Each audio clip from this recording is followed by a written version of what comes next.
Nosso Lar, psicografado por Francisco Cândido Xavier, pelo Espírito André Luiz, capítulo 13. No gabinete do ministro.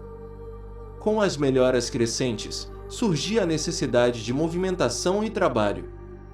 Decorrido tanto tempo, esgotados anos difíceis de luta, volvia meu interesse pelos afazeres que enchem o dia útil de todo homem normal, no mundo ponto incontestável que havia perdido excelentes oportunidades na Terra. Que muitas falhas me assinalavam o caminho. Agora, porém, recordava os 15 anos de clínica, sentindo um certo vazio no coração. Identificava-me a mim mesmo, como vigoroso agricultor em pleno campo, de mãos atadas e impossibilitado de atacar o trabalho. Cercado de enfermos, não podia aproximar-me, como noutros tempos, reunindo em mim um amigo, o médico e o pesquisador. Ouvindo gemidos incessantes nos apartamentos contíguos, não me era lícito nem mesmo a função de enfermeiro e colaborador nos casos de socorro urgente. Claro que não me faltava desejo. Minha posição ali, contudo, era assaz humilde para me atrever. Os médicos espirituais eram detentores de técnica diferente. No planeta, sabia que meu direito de intervir começava nos livros conhecidos e nos títulos conquistados. Mas, naquele ambiente novo, a medicina começava no coração, exteriorizando-se em amor e cuidado fraternal. Qualquer enfermeiro, dos mais simples, em nosso lar, tinha conhecimentos e possibilidades muito superiores à minha ciência. Inexequível, portanto, qualquer tentativa de trabalho espontâneo, por constituir, a meu ver, invasão de seara alheia. No apuro de tais dificuldades, Lísias era o amigo indicado às minhas confidências de irmão. Interpelado, esclareceu: por que não pedir o socorro de Clarencio? Atendê-lo-á por certo.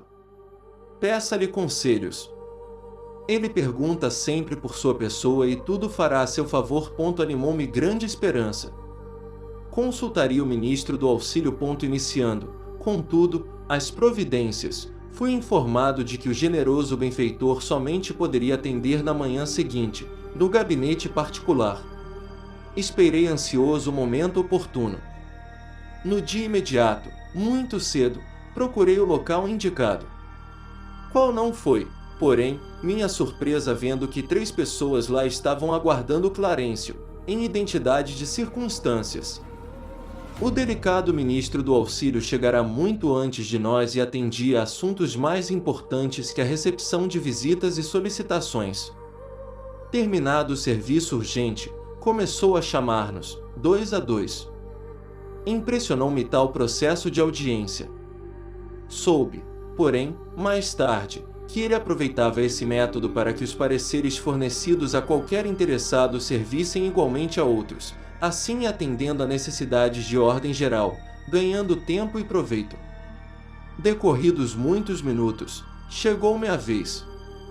Penetrei no gabinete em companhia de uma senhora idosa, que seria ouvida em primeiro lugar, por ordem de precedência. O ministro recebeu-nos, cordial, deixando-nos à vontade para discorrer.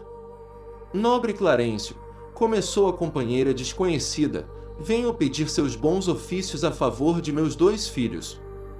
Ah! Já não tolero tantas saudades e estou informada de que ambos vivem exaustos e sobrecarregados de infortúnios, no ambiente terrestre. Reconheço que os desígnios do Pai são justos e amorosos. No entanto, sou mãe. Não consigo subtrair-me ao peso da angústia. E a pobre criatura se desfez, ali mesmo, em copioso pranto. O ministro, dirigindo-lhe um olhar de fraternidade, embora conservando intacta a energia pessoal, respondeu, bondoso: mas, se a irmã reconhece que os desígnios do Pai são justos e santos, que me cabe fazer? Desejava, replicou, aflita, que me concedesse recursos para protegê-los eu mesma, nas esferas do globo. Ah! Minha amiga, disse o benfeitor amorável, só no espírito de humildade e de trabalho é possível a nós outros proteger alguém. Que me diz de um pai terrestre que desejasse ajudar os filhinhos, mantendo-se em absoluta quietação no conforto do lar. O pai criou o serviço e a cooperação como leis que ninguém pode trair sem prejuízo próprio. Nada lhe diz a consciência, neste sentido? Quantos bônus ora poderá apresentar em benefício de sua pretensão? A interpelada respondeu, hesitante, 304, é de lamentar, elucidou Clarencio, sorrindo, pois aqui se hospeda, há mais de 6 anos, e apenas deu à colônia, até hoje, 304 horas de trabalho.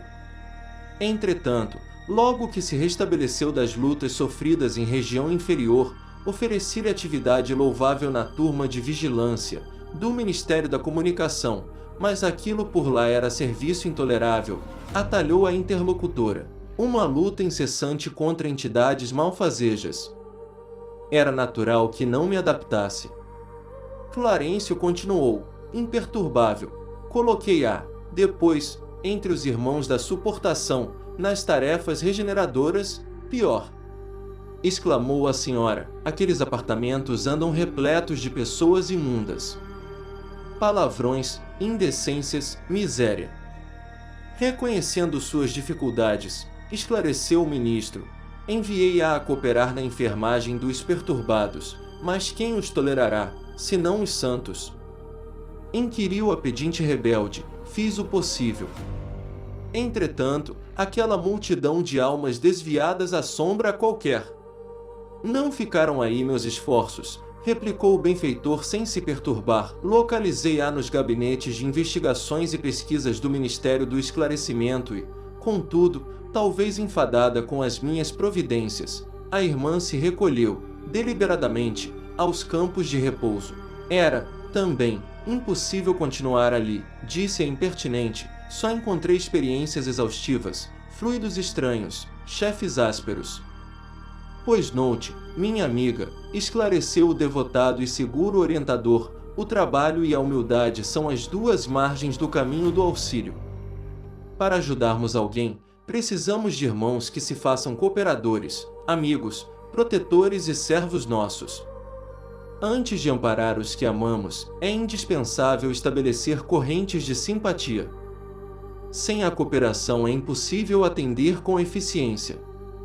O camponês que cultiva a terra alcança a gratidão dos que saboreiam os frutos.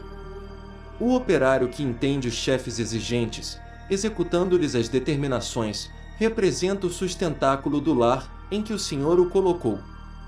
O servidor que obedece, construindo, conquista os superiores, companheiros e interessados no serviço. E nenhum administrador intermediário poderá ser útil aos que ama, se não souber servir e obedecer nobremente. Fira-se o coração, experimente-se a dificuldade, mas, que saiba cada qual que o serviço útil pertence, acima de tudo, ao doador universal. Depois de pequena pausa, continuou, que fará, pois, na terra se não aprendeu ainda a suportar coisa alguma? Não duvido da sua dedicação aos filhos queridos, mas importa notar que haveria de comparecer por lá, como mãe paralítica, incapaz de prestar socorro justo. Para que qualquer de nós alcance a alegria de auxiliar os amados, faz-se necessária a interferência de muitos a quem tenhamos ajudado, por nossa vez. Os que não cooperam não recebem cooperação. Isso é da lei eterna. E se minha irmã nada acumulou de seu para dar, é justo que procure a contribuição amorosa dos outros. Mas, como receber a colaboração imprescindível, se ainda não semeou, nem mesmo a simples simpatia? Volte aos campos de repouso, onde se abrigou ultimamente, e reflita. Examinaremos depois o assunto com a devida atenção. Sentou-se a mãe inquieta, enxugando lágrimas copiosas. Em seguida, o ministro fitou-me compassivamente e falou, aproxime-se, meu amigo. Levantei-me, hesitante, para conversar.